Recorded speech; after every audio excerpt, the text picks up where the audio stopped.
My mom was detained. She's been in a facility for 67 days now. She was under ISAP, which is a GEO Group subsidiary, and she was coerced. She was under horrible psychological treatment for 8 consecutive months, extreme surveillance, and this is somebody who is a non-criminal. She has 0 criminal record.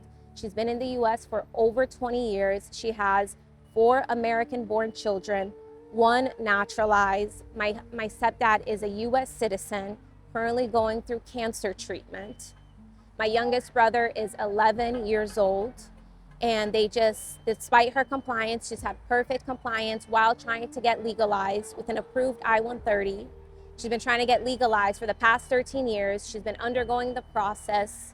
They had knowledge of all of this. They had her show up one morning while I was there with her and just took her out of the building. She's never been to Louisiana. She was transported there in shackles. Her feet were shackled. Her hands were shackled. She hasn't ate fresh food in over 2 months. She had an organizing business as well, where she loved going into people's home.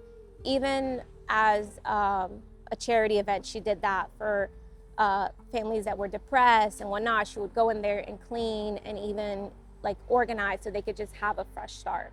Yeah, she's a big member of her church as too. well. She's a pillar in her church here in Boca Raton as well. How have your lives changed since your mother was detained?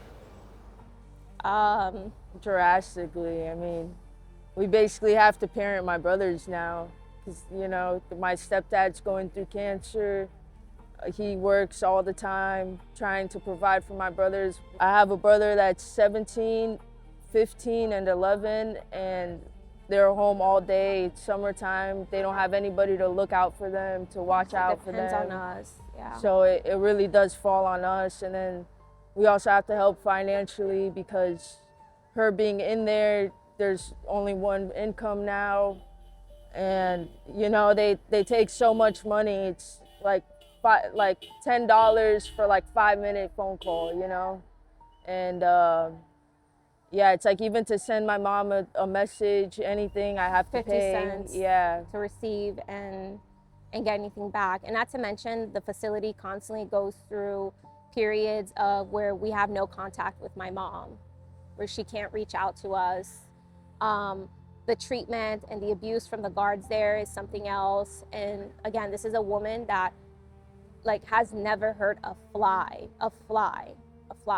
Has she described to you the conditions at the detention center? Yes. They're horrible. They're really bad. They don't change AC filters. There's mold all up on the AC filters. She has asthma. The girls one morning, they woke up with a bunch of rashes all over their body, and she tried to seek medical care. They gaslighted and told her that's normal. They told all the girls that. You wouldn't even have a convicted pedophile under these conditions, let alone sometimes a mother. she can't even find a pillow. Yeah, not given a pillow, nothing. Not a clean towel. Yeah. Sometimes she'll have to shower. She'll have to use other people's towels. Yes. What are your thoughts on abolishing ICE? I support it. You know, nobody wants, you know, criminals walking, but the people getting detained are not criminals. At the very least, it needs to be reformed. And just because somebody has a badge and a gun, that doesn't mean that they can just go around shamelessly killing and taking civilians who are not doing any harm and are just helping build up our communities. It's, they're not even being held accountable. There's no accountability, and that just gives more power to them to continue. And I just don't know where we're gonna get as a country.